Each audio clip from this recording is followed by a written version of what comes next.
Assalamualaikum warahmatullahi wabarakatuh. Kami dari kelompok 10 akan mempresentasikan hasil diskusi kami mengenai studi kasus, yaitu tentang pelanggaran hak-hak guru di sekolah. Nah, yang mana kelompok 10 ini beranggotakan, yang pertama ada Karisma Rizky Putri, yaitu saya sendiri selaku moderator, yang kedua ada Nadila, dan yang ketiga ada Hadi Syahputra. Baiklah, untuk agar tidak memperlama waktu, kita masuk aja kepada studi kasus kita, yaitu fenomena pelanggaran hak asasi manusia kerap terjadi di lingkungan sekolah.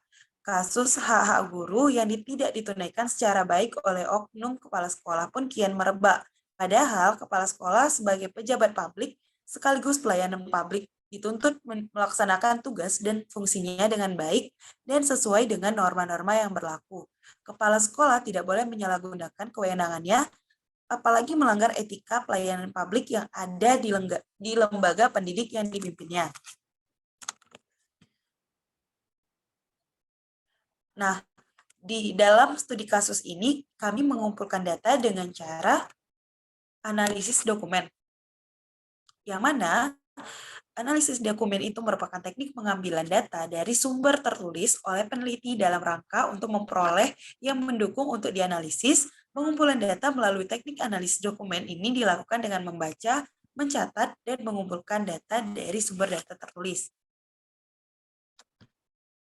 Nah, setelah kami mengumpulkan data, kami selanjutnya melakukan analisis data yang akan dijelaskan oleh Hadi Syahputra. Kepada Hadi Syahputra dipersilakan.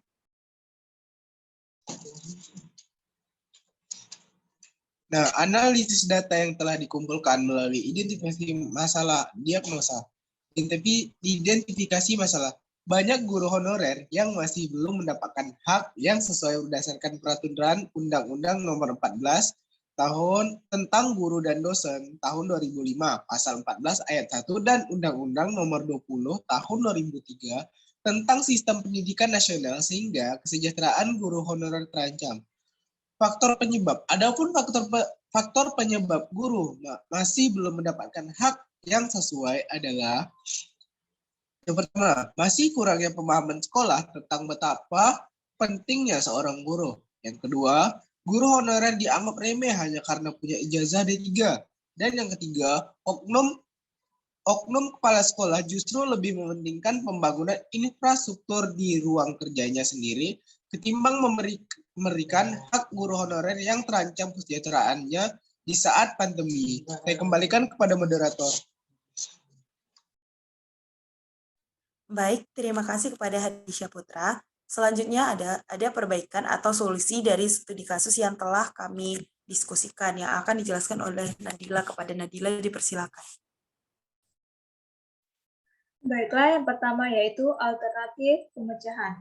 Untuk menghadapi krisis ekonomi yang ditimbulkan oleh COVID-19 yang menyebar luas, guru honorer harus melakukan yang A, mencari pekerjaan di luar jam sekolah seperti membuka usaha kecil-kecilan atau membuka les privat dan lain-lain. Yang B, pemerintah harus menyeimbangkan hak dan kewajiban seorang guru, karena guru adalah penyokong atau aset utama yang dimiliki sekolah untuk mencerdaskan anak bangsa. Yang C, sekolah harus mementingkan hak-hak yang seharusnya guru dapatkan ketimbang membangun infrastruktur. Nah, yang kedua yaitu perlakuan tindakan yang sesuai ketika guru tidak mendapatkan hak yang sesuai setelah melakukan kewajiban sesuai ketentuan yang sudah diterapkan adalah melakukan keluhan terhadap pihak sekolah dan pemerintah. Yang ketiga yaitu evaluasi pihak sekolah harus lebih serius dalam memperhatikan hak-hak yang seharusnya guru dapatkan. Jangan hanya karena membangun infrastruktur dan kegiatan yang tidak memiliki manfaat terhadap guru, hak-hak yang seharusnya guru dapatkan malah ditunda seperti gaji. Dan yang keempat, tindak lanjut jika gaji guru terus-menerus ditunda hanya karena melakukan pembangunan infrastruktur yang tidak mensejahterakan guru. Maka guru harus melakukan atau melaporkan kepada pemerintah setempat atas perlakuan yang tidak layak tersebut. Baiklah, sekian penjelasan dari saya kembalikan ke moderator. Baik, terima kasih kepada Nadila.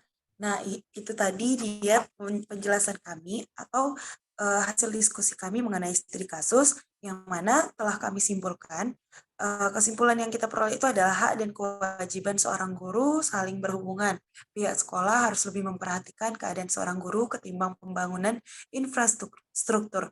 Dan seorang guru profesional harus tetap melaksanakan kewajiban yang harus ia lakukan walau hak-haknya sebagai guru belum terpenuhi.